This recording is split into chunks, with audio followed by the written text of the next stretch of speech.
Chisubli uploading the infrastructure that is existing.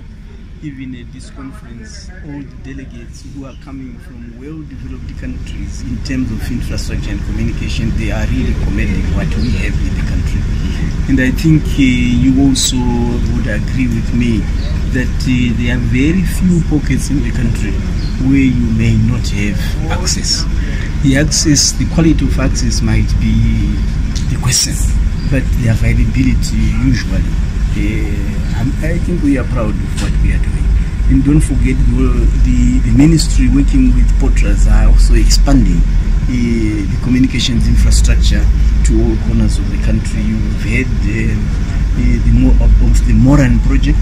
You have seen us going to places like Gachekache, out there, remote areas. We have seen us going to Matno, the wonderful Vale funds for the maintenance, operations and management of the infrastructure. And for that we are grateful. We are seeing great efforts by government to supply us with. On that note, PS, on the suppliers, we are witnessing intermittent connectivity, whereby some suppliers have actually alleged that they will not continuously service these mobile networks due to what we owe in foreign currency. Huawei and ZTE, to be more specific, have not been actually running some of these upgrades to Econet and Net1. What is your response, and what does this mean to you as a government? And also on the issue of Tier1, whereby we have got more than 20 million that is needed for them to settle their operations, otherwise they're facing disconnection, the foreign currency issue. What is your position on the government on this? I agree with you that we owe these foreign companies who lent us money. But let me say that the government is doing something about it. I can say that you have seen even the performance of some of our state-owned enterprises. It has been commendable. And one way of demonstrating our willingness to settle those dues is to continuously pay. We have funds in local currency, but it is the forex part which is a challenge. And when it comes to the forex part, I think it's something which is beyond the ministry's review, but otherwise the operators themselves. So how are we going to be settling this? Should you be worried, because these are debts that we actually know they've been running for a long time, and what is the way forward? We've got one note, and they've been serious demands of forex. What are we doing about this? Yeah, I think you have to appreciate the efforts. I think you need to appreciate the efforts. Like I say, in terms of local currency, we have actually the funds. We are not running at a loss in most of the entities within our sector. But the foreign currency is the responsibility of the Ministry of Finance and the RBZ. And we are in dialogue, constant dialogue with them, to request them to at least avail funds so that the country is not shut down like it did last time.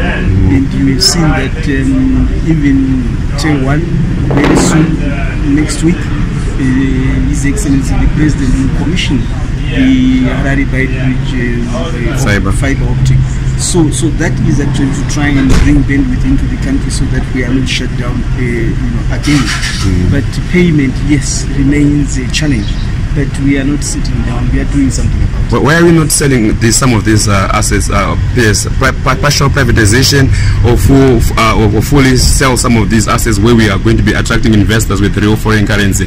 Why do you still think it's a good idea to hold on to competing players like Teleso, Net1, and also wholly owning Tier1 when we do not have enough foreign currency to be running this? What is your thoughts around this issue? I think the decision was made already by Cabinet on the 10th of April 2018. To privatize, semi-privatize, and even merge some of these entities, and that is work in progress. There is constant updates on the work which we are doing to fulfill the cabinet decision of the 10th. Do you have a timeline when you actually expect that we're going to actually partially privatize, specifically some of these mobile network operators and telecom sector? Because we've been talking about this since Chinamasa was the minister.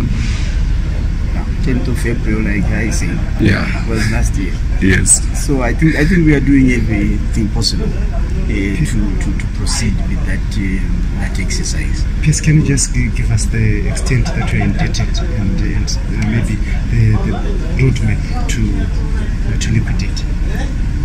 Well, it will be very difficult for me to give you that specific statistics, but I think it must be appreciated that work is being done. When you are trying to partially privatize an organization, you must go into an exercise to fully understand the organization. You have to understand its assets, you have to understand its financial position, you have to understand its structures and even human resources. So it's not something which you can do overnight, and that exercise has been going on. There are technical committees that have been set up for these entities, and those technical committees have been gathering information that is necessary to then reach a stage where an expression of interest can be sought with the view of identifying a suitable potential party. Let me just bring you back to why we are here, PEMSEC. What is the progress so far and the overview of what has happened? I think Dr. Lee explained a lot of the technical aspects for why we are here. And I think what makes us happy as a ministry, and I think as a country, is the fact that this high-level technical meeting is taking place in this country. And also, as has been said for the second time on the continent, we are so happy. But the delegates who are here, they are coming, as I said earlier on, from well-developed country in terms of ICT or the 5G adoption and deployment in this country. So we are quite happy. And even our techies from the sector, their participation in the meetings, they are quite commendable. Piers, how did you get here out of interest? And from your Zimbabwean perspective, we are the second ever African country to hold ITU. Was it lobbying? What exactly managed to get us here? To what do you owe this credit? Yeah, well, there are some things which I might not know, but let me tell you that our participation at ITU and in ICTs and telecommunications in general on the world platform is something which has been recognized by many.